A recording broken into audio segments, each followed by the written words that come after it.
अस्सलाम वालेकुम दोस्तों। आज की वीडियो GS 150 के जो सेल्फ स्टार्टिंग मोटर है इसकी रिपेयर के बारे में है कि अक्सर इसके अंदर प्रॉब्लम आता है। इसके जो कार्बन्स होते हैं वो ख़राब हो जाते हैं और ये फिर सेल्फ जो है ना स्टार्ट नहीं होती बाइक। उसके लिए हमारे पास ये एक कस्टमर का हमारे पास स्टार्टिंग मोटर आई है। इसके अंदर फॉल्ट ये है कि ये इसके कार्बन्स जो हैं वो ख़राब हैं। कम्यूटेटर इसका ठीक है। ये पहले भी किसी मैकेनिक ने पहले खोला है गालिबन, तो उससे सही हुआ नहीं। तो इसको एक दफ़ा मैंने ये आपके सामने दिखाना था कि ये मोटर, एक तो इसकी डिसअसेंबली भी आज हम आपको दिखाएंगे कि अगर आपके साथ ऐसा इशू आता है तो उसको शुरू से लेकर आखिर तक किस तरह से उसको रिपेयर करना है और कौन से टूल्स दरकार होंगे उसके, तो ये आपके सामने है। ये हम हमारे पास अक्सर तो वैसे यहाँ पे 8 mm की जो की लगती है, लेकिन हमारे पास ये 7 mm का है नट। इसको यहाँ से खोल लेंगे।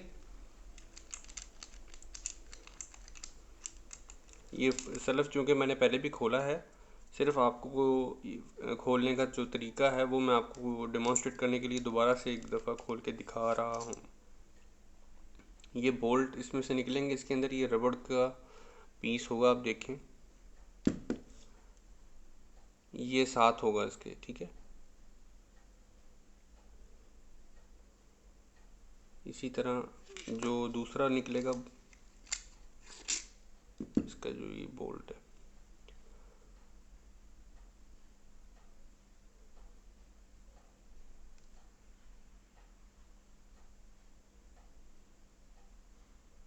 ये रबर गैस्केट इसके साथ होती है ताकि इसमें पानी ना जाए।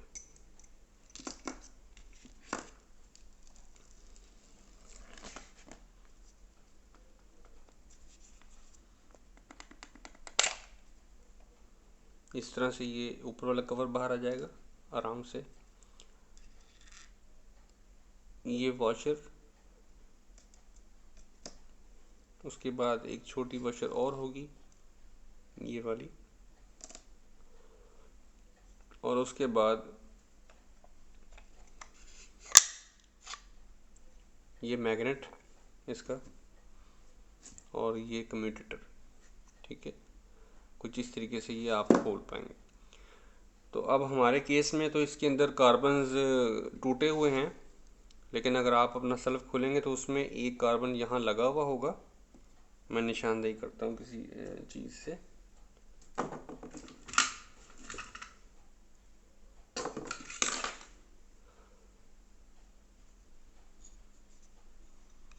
एक कार्बन यहाँ लगा होता है, ठीक है। इस साइड पे लगा होता है एक कार्बन, और एक कार्बन यहाँ लगा होता है, इसके इधर फिट होता है, वो इस स्क्रूज के नीचे होता है। और एक यहाँ पर ये लगा हुआ है, आप देख सकते हैं कैसे लगा हुआ है,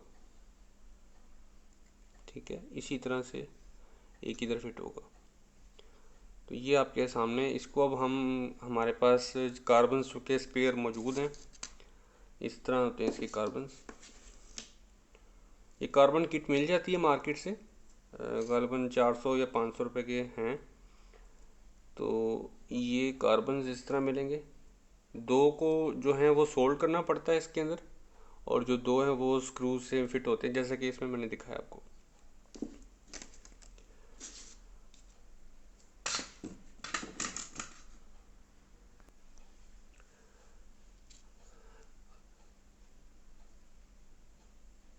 अब जैसा कि आप ये देख रहे हैं कि यहाँ पर अब हमने 4 अदद इसमें कार्बन्स जो हैं वो हमने सोल्ड करने और फिट करने, और बाद में इसे दोबारा से असेंबल करना है सेल्फ को। तो उसके लिए हमारे पास जो प्रिपरेशन है वो ऐसे है कि इसकी जो स्क्रूज़ हैं वो हम अनस्क्रू कर लेंगे इसको।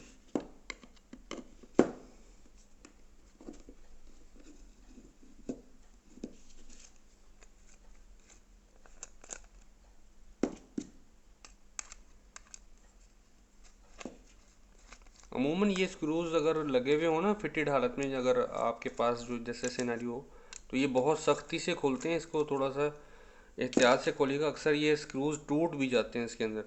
तो अगर टूट गए तो वो फिर आपको डेफिनेटली किसी खरादिए की, किसी लेथ मशीन पर या किसी ऐसे बंदे से हेल्प लेनी पड़ेगी कि वो इसके अंदर से टूटा हुआ स्क्रू निकाले, फिर ये फिट होंगे, नहीं तो ये आपकी असेंबली ख़राब हो जाएगी।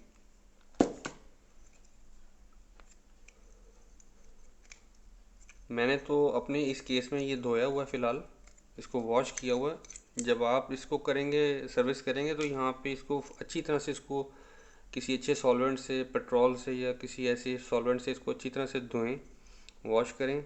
इसके यहाँ पर बुश होता है, बुश के अंदर थोड़ी सी वो साफ़ वगैरह करके उसको अच्छी तरीके से उसको ग्रीस करें और ये ऐसे वॉश कर लें इसको। तो नेक्स्ट स्टेप है हमारे पास सोल्डर आयरन, जिससे हम ये जो पीस है इसको इस पे हम यहाँ सोल्डरिंग करेंगे, यहाँ पे, ठीक है, एक इधर और एक ये जो है ये ख़राब है, चूँकि इसको भी हम दोबारा से दूसरा लगाएंगे, इधर भी हम दूसरा लगाएंगे, ठीक है। इसको निकालेंगे पहले फिर दूसरा। तो ये अब देखिएगा आप,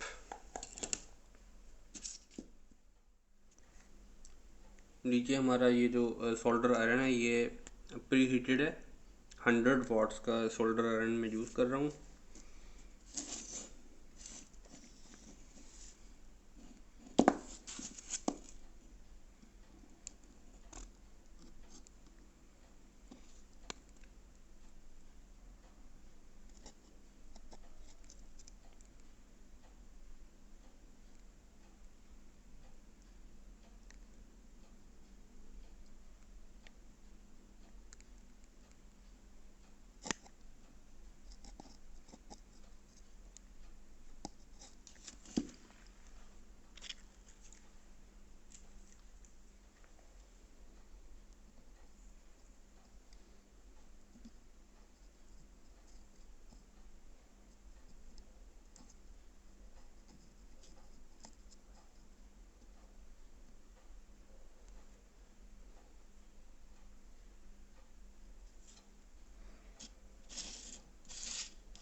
ये आपके सामने है, ये दोनों जो है ना, ये दोनों कार्बन जो कि वो सोल्डर होने थे, वो सोल्डर हो चुके हैं। तो अब बढ़ते हैं नेक्स्ट स्टेप की तरफ, इसको क्लीन अप करके नेक्स्ट स्टेप की तरफ बढ़ते हैं। ये नेक्स्ट स्टेप हमारा ये है, ये वाला जो पीस है ये इसमें इस तरह से एंटर हो जाएगा, फिट हो जाएगा।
अब चारों कार्बन अपनी जगह पर लग चुके हैं और इनको हम फुल टाइट कर लेंगे एक स्क्रू ड्राइवर की मदद से।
आपने इस चीज़ का ध्यान रखना कि ये बॉडी के साथ कनेक्ट ना हो। वैसे तो है ये ग्राउंड ही, लेकिन वो बॉडी के साथ जो प्रॉपरली कनेक्ट होना चाहिए वो इस तरह से है।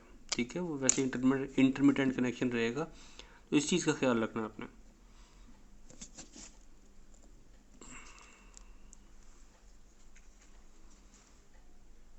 इसको भी अच्छी तरह से टाइट कर लेंगे।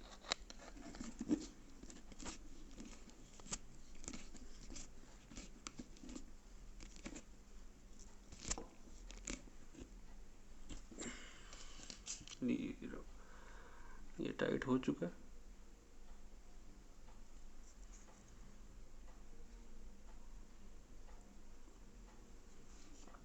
अब बारी है इनको इन खानों में जहाँ पर ये चलते हैं नॉर्मली, वहाँ पर इनको लगाने के लिए इनका तरीका जो है वो नेक्स्ट स्टेप में मैं आपको लेके चलता हूँ।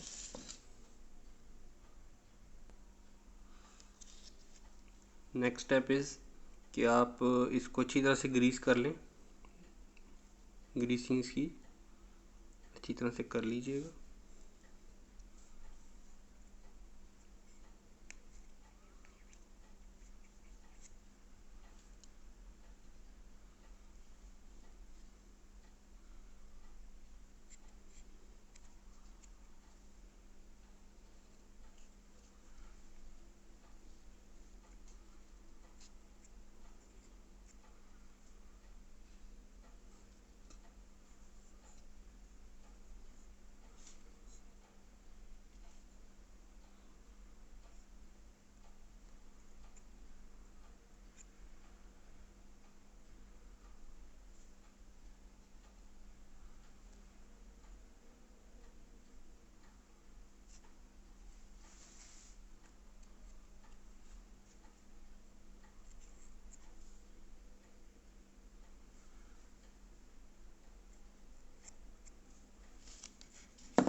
ग्रीसिंग इसकी हो चुकी है। अब नेक्स्ट स्टेप जो है वो इसके स्प्रिंग्स हैं, वो उसको दोबारा से इसके अंदर इन प्लेस करेंगे हम।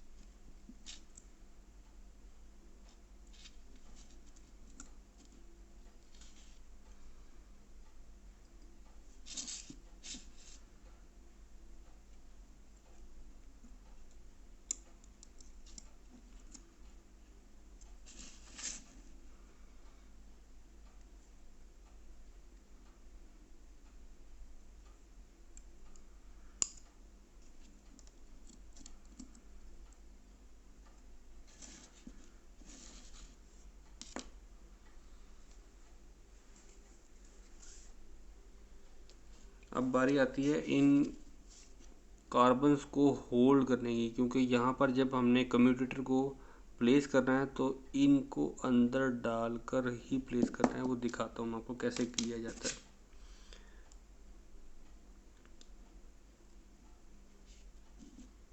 इस तरह होल्ड करके इसको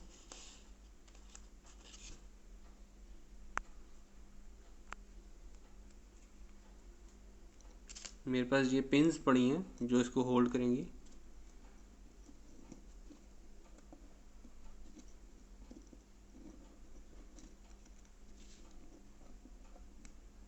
ठीक है, ये होल्ड हो गया। इसी तरह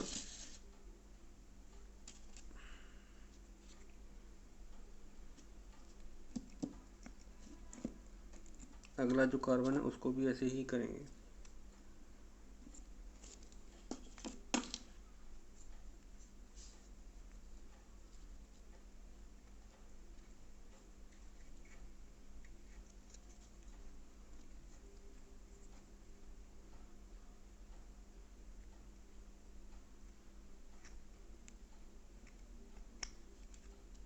ठीक है, ये ऐसे उसके अंदर आ गया। इसके अंदर कार्बन और स्प्रिंग मौजूद है, उसके बाद इसके ऊपर ये पिन है। ठीक है,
ये जो कि काम इस तरह का है कि इसमें थोड़ा सा कैमरा मेरा हिल रहा है दौरान इसको, जो मैं जैसे प्लेस कर रहा हूँ।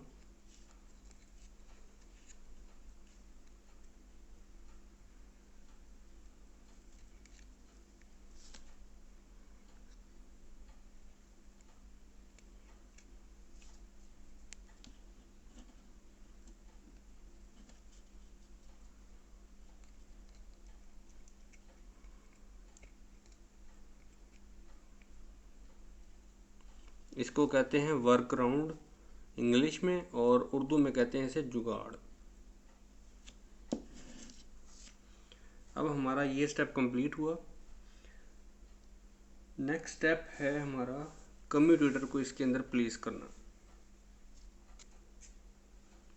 ये आ गया हमारा कम्यूटेटर। अच्छा, कम्यूटेटर के बारे में थोड़ा सा बता दूं कि अगर आपके सेल्फ में ये कम्यूटेटर की ये वाली सतह, जिसको जहाँ पर कार्बन्स चलते हैं, अगर ये अनइवन हो तो इसको बकायदा साफ़ करके इसको इवन करें, या किसी लेथ मशीन पर, या जो भी आप तरीका अपनाएं।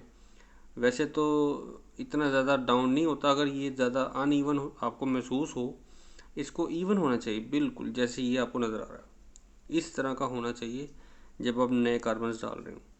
तो ये मैंने आपको दिखाना था। अब हमारे पास ये एक बुश है, सॉरी ये वॉशर है। वॉशर के ऊपर मैं थोड़ी सी ग्रीस लगा लूँगा। ठीक है, ये वो आसान तरीका है जो आपको कोई भी मैकेनिक नहीं बताता। ये मैंने ऐसे लगा लिया। ठीक है,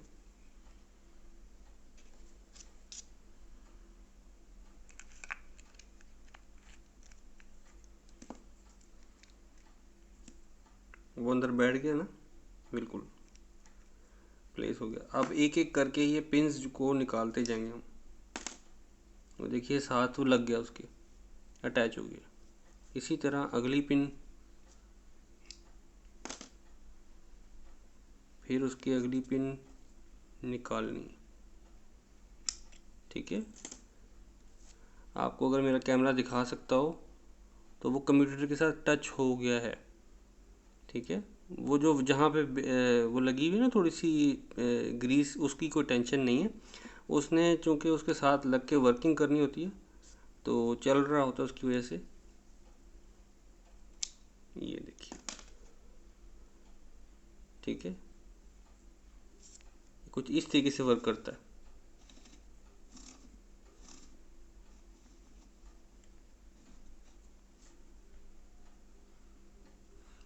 आई होप मैं अपनी बात समझाने में कामयाब रहा हूँगा। तो यहाँ तक हमारा स्टेप कंप्लीट हुआ। अब इसके बाद मैं थोड़ी सी इसकी सफाई करूँगा क्योंकि मेरे हाथ ग्रीस वाले हैं।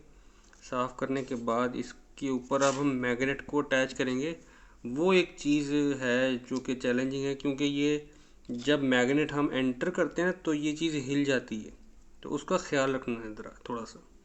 वो मैं आपको भी दिखाता हूँ इसमें वीडियो में। ये अब हमारा जो सेल्फ का जो हिस्सा है, जिसको कम्यूटेटर बोलते हैं, आर्मेचर, ये अब बिल्कुल साफ़ मैंने कर दिया इस साइड से। अब डालते हैं इसका मैग्नेट इसके ऊपर। अच्छा, इसकी ये जो कट्स बने हुए हैं, इस कट की जगह जो है वो मैग्नेट के यहाँ पर दी हुई होती है। ये कट इसके ऊपर प्लेस होगा।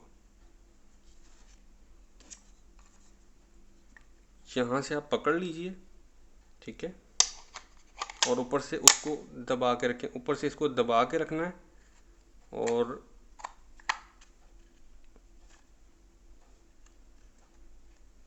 दूसरे हाथ की मदद से इसको खींच ले, उसको दबा के रखना ऊपर से, और यहाँ पर ले आए इस पॉइंट पे। ठीक है,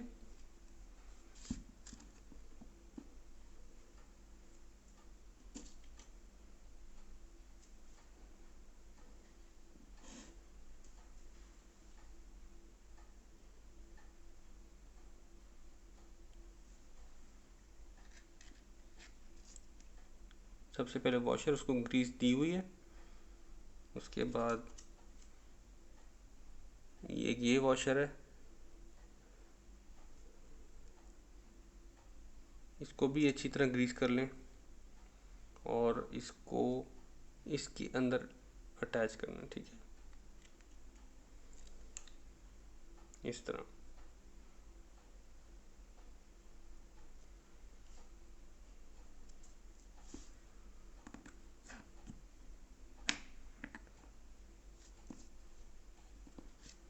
अब हमें कैसे पता चलेगा कि ये जो पेज हैं ये अपनी जगह पर ही हैं, इनके सुराख, या कुछ और है? तो उसका तरीका ये है कि ये जो पॉइंट है जिसको हमने अलाइन किया था निचले वाले हिस्से के साथ, ऊपर वाला जो हिस्सा है ये, इसका भी ये पॉइंट होगा, वो इसकी जगह पे जाएगा, बिल्कुल एग्जैक्ट।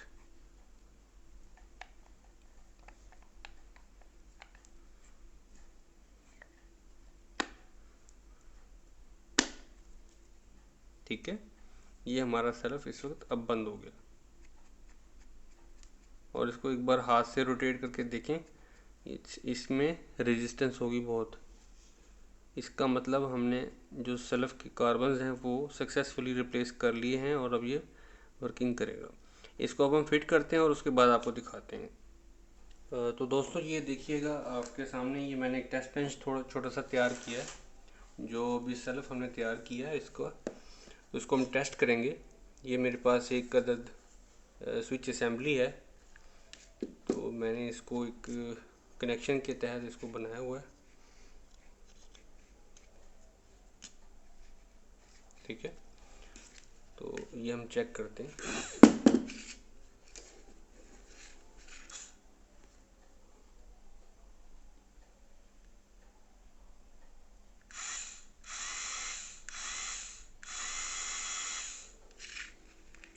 ये देखा जैसे कि आपने, हमारा ये जो सेल्फ स्टार्टिंग मोटर है ये अब इंजन के साथ लगने के लिए तैयार है।